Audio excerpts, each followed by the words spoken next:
Once upon a time, there was a simple, beautiful girl named Cinderella. She lived with her evil stepmother and two stepsisters. The stepmother did not like her and made her to do all the household works.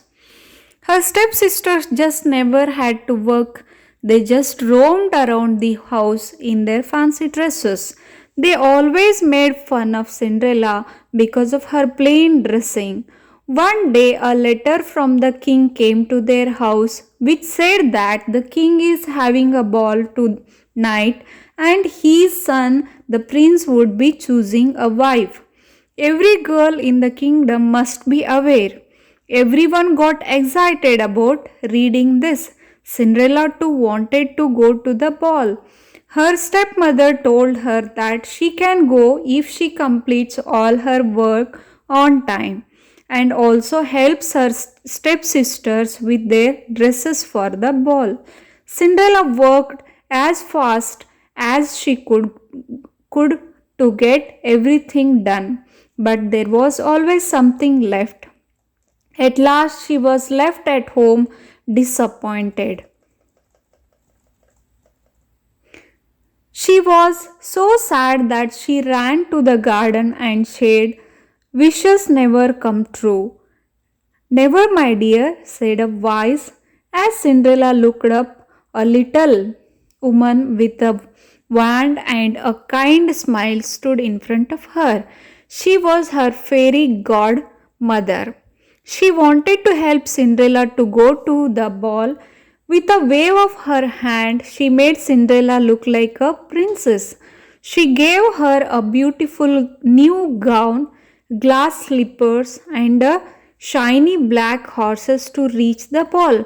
Before leaving, the fairy godmother said, "This magic will only last until midnight. You must reach back home by then."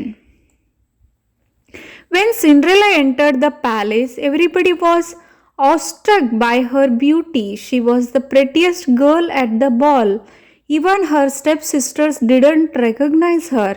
The handsome prince also saw her and fell in love with her. All the other girls were very jealous of her because the prince danced with her the whole night. She enjoyed herself so much that she almost forgot what the fairy godmother had told her about her magic. However, when she saw the time and remembered the godmother's words, she quickly left the palace and ran away.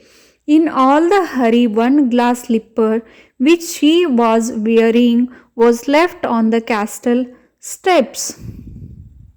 The prince had fallen in love with her and wanted to find out who she was as he wanted to marry her. The next day, he ordered his king's men to go to every house in the land, find the girl whose foot fits the glass slipper.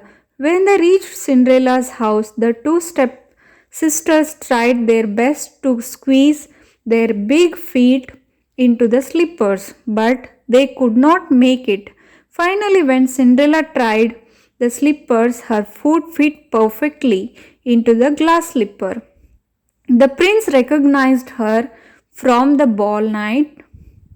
He married Cinderella soon in a grand ceremony and they lived happily ever.